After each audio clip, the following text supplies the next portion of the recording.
isa bultii 15 qaqqabsiisa jedhee ji'a lamaaf bultii 15 akkanaa keessatti adeeme jechuudha qodaan kun biyya qaqqabe. Kanaadha waan lamaadha wanti isinitti dubbachuu barbaadu guyyaa hadhaa wanti lammanuyyuu waan dhugaa ta'e jechuudha. Assalamu alaikum wa rahmatullahi wa barakatuhu. Kabajamtootaaf jaallatamtoota hordoftoota iftutub akkam jirtu nagaa keessanii jajjabaattu. Ana alhamdulillah nagaa kooti baga jiraattan baga rabbii wanaan isin gahe jecha. Warroonni iftutubiif addisii taatan subscribe like share gochuu hin dagatina. Warroonni hagayoonaa maatii koo taatanii na waliin turtan guddaa galatoomaan isiniin jedha. Ittaansuudhaan guyyaa har'aa lamaan isiniif dubbachuu dhaaf dhufe tokkoffaan maal seetanii guyyaa dheengaddaa afaan Amaariffaatiin dubbadheen ture waa'ee corona vaayrsi or covid-19 kitibati isaa jechuudha. Namoonni tokko hiriyoonni kootis waa'ee mindina WhatsAppidhaan dhuftanii afaan Oromootiin maaliif hin hojjennee naan jettanii turtanii.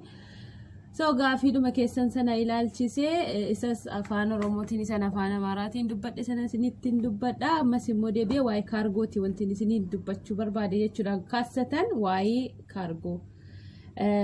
Waa'ee kaargoo nan isinitti dubbadhu an ji'a 3 gahaa jira jechuudha. Dhiyeenyuma garuu bara ji'a 3 jedha erga qaqqabe garuu ji'a 3 miti ji'a tokkoyyuu hin guunne. Ji'a tokkoyyuu hin guunne erga qaqqabe. Bultii 15 akkanaa taanatti fakkaata erga qaqqabe guys. Na wanti isinitti dubbachuu barbaade egaa kaargoo yeroo godhu maal seetanii yeroo an haasofsiisu jechuudha. Haasofsiisee jaraan jechuudha. Nan haasofsiisee jedhu bultii 15tti siif qaqqabanaan jedhaniiti kan an jaraa waliif gale jechuudha. Yeroon ergu qodaa kana. So bultii 15 miti ji'a 3 guutuudhaaf iyyuu baqa ji'a lama bultii 15 akkanaa irrattidha kan qaqqabe jechuudha kaargoon suni. Garuu amanamummaadhaan qaqqabeera hin ture malee jechuudha. Bultii 15 jedhanii turchanii bultii 15 otoo hin ta'in bakka sanatti na sobaniiru jechuudha. Ji'a lamaaf bultii 15 akkanaatti kan qaqqabe. Inna akkamitti kaargoon immoo yoo jettani qodaa shaanxaadhaanis barmeeliidhaanis kaartuunii isa guddaadhaanis erguun hin danda'ama. Akkamitti yoo ta'e ergitan jechuudha qodaa keessan.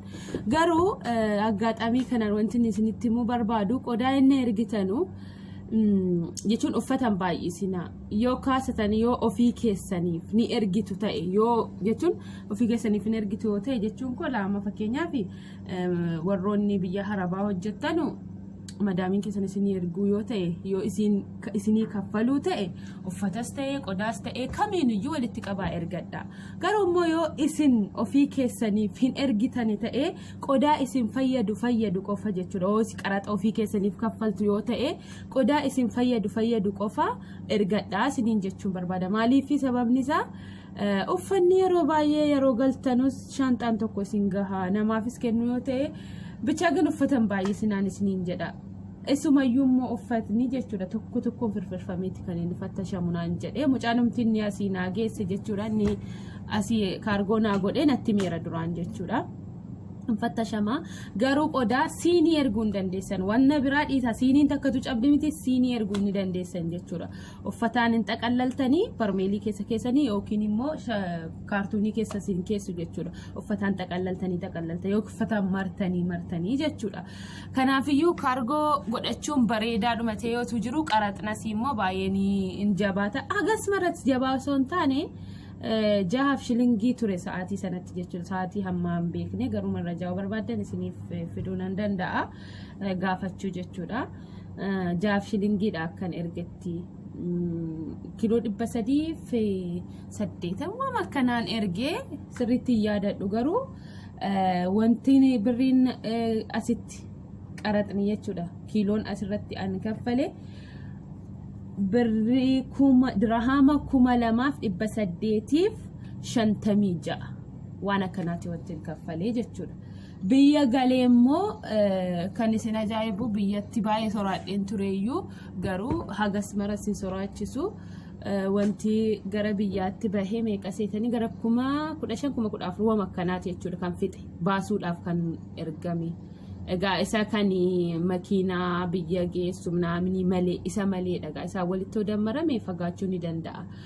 Kanaaf jechuudha kaargoo godhachuu barbaadan qodaa makiinaa yaani maashinii fakkeenyaaf kan shunkurtii muruu kan juusii daakuu distii bareedaa kan qodaa mana keessaa qodaa kushiinaa waan isin fayyadu waan akka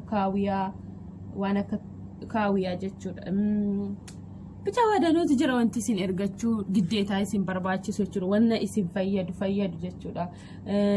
Ammas immoo waan akka TV waan akka firiijii waan akkanaa jechuudha bitanii yoo ergata waan akka koolaa kan bishaan qabbaneessu sana qulqulleessu sana jechuudha waan akkasii isin fayyada. Uffatan baay'isina maaliif qaratni isaa sootee waan faayidaa hin qabnes qaraxarratti baasuun namantinii jedha. An akka kootottuun taane akka kootii an fakkeenyaaf amma akkamisiin jedhee isin hubachiisu bichaa gin uffatan daneessina qodaa bitaa waan isin xaqqamu waan isin fayyadu qofa bittanii ergoon ba'eessan isiniin jedha. Akkasiirra too qaraxa kennitanis bayaa isiniin gubu waan ta'eef yoo madaamiin keessan isiniif ergite ta'e yoo asariin keessan hojjechistuun keessan isiniif ergite ta'e waan barbaadan akka barbaadan godhaa ergaa danisaa ergaa wama jiru walitti qabaatee kun isin fayyada waan ta'eef jechuudha. Akkuma sanammoo waa'ee amma fakkeenyaaf gadi bu'aa jira minizaariin gadi bu'e natti fakkaata. Qodaan kaargoonis akkuma minizaariitiin natti fakkaata akkuma jijjiirraa gabaa gurraachaa kana ni beektu miti. Torban gaddaa 1430 ture garuu hadhaa kaleessa jechuudha. Aga kaleessaatti hin beeku hadhaa hin beeku. Aga kaleessaatti 1420 jechuun torbee kana keessa 10 qannaseera jechuudha. Haguma qannasaa deemuun natti fakkaata wanti hundinuu gadi bu'aa natti fakkaata. Kanaafuu an sa'aatiin ergetti kiiloon tokko 6 shilingii yoo ta'e hamma immoo gadi bu'uu ni danda'a sirriitti jechuudha. Kanaafiyyuu kaargoon kana fakkaatan isiniin jechuu barbaada. Itti aansuudhaani waa'ee COVID-19 or corona vaayrsi kitibati sana san amaariffaan gadda dabarse jechuudha. Maal akkamseetani ani kitibati sana kanaan fudhee barbaadeetii miti dhugaa isinitti dubbachuuf yoo ta'e baay'een soraadhaan marfee silumayyuu kalqaanuma kootti nan soraadha marfee tuun hin fudhatiniin dura jarri koo fudhatan jechuudha. Jarri maatiin koo asii fudhatanii erga jarri fudhatanii turanii ka'anii lammaffaarratti bultii 21 booda diggaamii gizee lama fudhatama jechuudha. Marfeen kuni gizee lammaffaa wajjiniin deeme duraan soraadheen ture zuma jarri jalqaba deeman kottuun deemnaa naan jennaan hin deemuun feene nan sodaadha marfee silumayyuu kitibaatii koronaa qofa osoo hin taane marfeedhuma nan soraadhaan hin jaalladhu marfeedhumanna achiin deemne ara deemnu rabbii koo du'aa karataan ture yaa rabbii hin jira bakka sababuma tokko faxxarii akka nu furanne marfee kana na godhi jedhaan deemne koronaa bakka kitibaatii sana geenye akka hixaa ta'ee rabbiin isnaaf dhagahe jiru jechuudha. Kitibaatii jarri fudhatanii addisiidhaaf hin jiru jedhame dhiiseen galee lammaffaarrattis ciqici baay'isanii numa fudhattanaan jedhanii ani fudhachuun barbaade. Jarriin fudhattanaan jedhan sababni yoo fudhachuu dhiise maal rakkina qabaan silaayyuu bakkeen bahu wanni keessan hojjedha waan ta'eef no fudhachuu qabdaa yoo biyya biraa wayiyyuu akkana sasacha'uu barbaadde waraqatni sun si barbaachisaa naan jedhanii na giddiidhumaan okay jedheen fudhee eeyyamamtuu ta'e jechuudha deemuudha. Isa keessaa otoo hin ta'in egaa giddeetaan namni waan argisinitti dudubbatee jedhu giddeetaa biyya biraa dhaquudha jettanii waraqatichi sun hin barbaachisan natti hin fakkaatu waan akka yaada kootiitti jechuudha. Yaa akkuma fudhu jedhanii hammeenyaaf osoo hin taane anumaaf jedhaniiti kuni.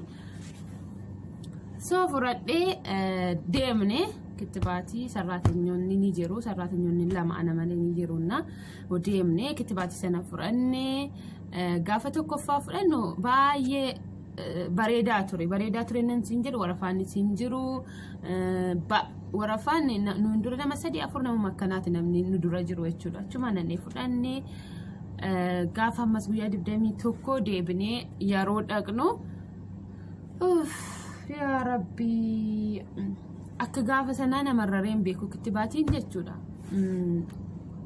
yeroo waraana nu sanaa okay isa jalqabaa jechuudha akkuma marfee kamiyyuu simmeetii natti dhagahameera wanti ta'e wayi gen aadi rakkoon qabu ammas agas maranan dhukkubne waan ta'eef akkas fakkaata garee lammaffaa garuu 21 akkuma isiniin jedhee ka'ee deemee yeroo guyyaa 21 tana deemnu nu qofa dhaqe jarri asii muwaxan namni muwaxanii ta'e nu wajjin hin jiru jechuudha sarriin keenya nu wajjin hin jiranu numa qofatu deemne yeroo gallu hin jiru kitibaatiin jedhan muwaxana qofatu fudhata muwaxana jechuun nama biyya kanaa qofatu fudhata achiin ani maaksii kaadhee bayaa uffadheetu man jira nannaqe dura jara na wajjin jiranu dura bu'een deemee xaabbadhee haasofsiiseen kitibati na muwaxanii dhaati naan jedhe no muwaxanii mitiin jedheeni ID kota agarsiise okay hadda muwaxanii qofa fudhataa jira hin jiru hadda jennee jedhe okay jennee dhufanii ijoolleen biraas haasofsiisanii muwaxanii qofaaf jedhan ishii yoom dhufnare jennee borga nama kottaa jedhanii achis ammas borga nama sana saatii 10 already saatii 9 geenyeera zahmaa ture waan ta'eef jechuudha achiin mana kitibati sana geenye roo dhaabbannee gaafanne ammas muwaxanii qofa muwaxanii dhayyuu dhumeera jedhan kitibati kaleessa ganama kottaa jettan haddas ganama yaane dhumeera jettan akkam yeroo sadeessaadhaaf amman nu qaxaranii beellamanoo qabanii bor sa'aatii 8tti kottaanoon jedhan okay jennee sa'aatii 8tti torbaaf walakkaatti asii kaanee zahmaan hin jiru jechuun karaan banaa waan ta'eef sa'aatii 8tti achi jirra inni achi geenyu ammas gibbiin hin banamne garuu namni bakkee guutee jira okay jennee gibbii sana dhaabbannee gibbiin bakkeetti jechuudha keessatuun ta'in keessan galamu bakkeetti eegne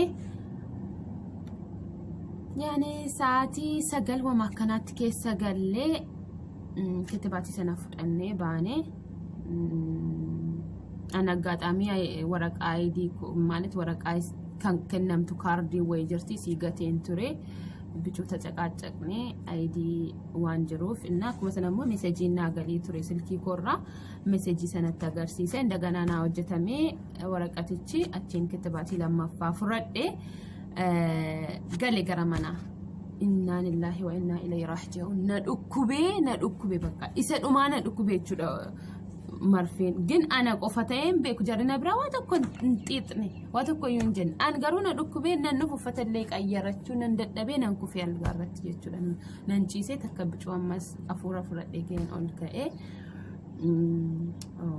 sammiitii isaan yaadadhu natti hin tolu achiin fudhadhee turee erga bultii maaltu sinjinga torbii tokko guutuu jechuudha torbii tokko guutuu simmeetii ajaatu natti dhaga'ama wanna bareeda jechuun na laaffisaa ol na barbaada mataan na bowwaafataa jismiin koo bakka laafaa leezii jechuun akkana bakka shalalaa beektu nama shalalaa jedhamu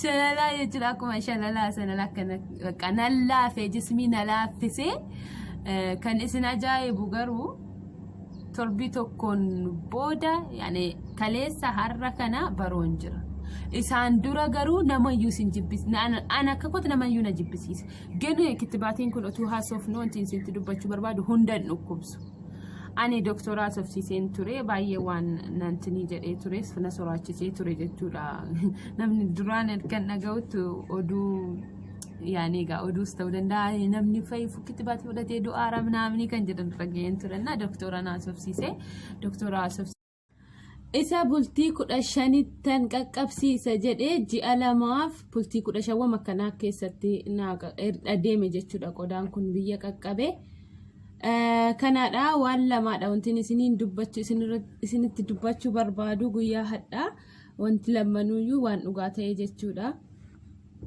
Assalamu alaikum wa rahmatullahi wa barakatuhu. Kabajamtootaaf jaalatamtoota hordoftoota iftutub akkam jirtu nagaa keessanii jajjabaattu.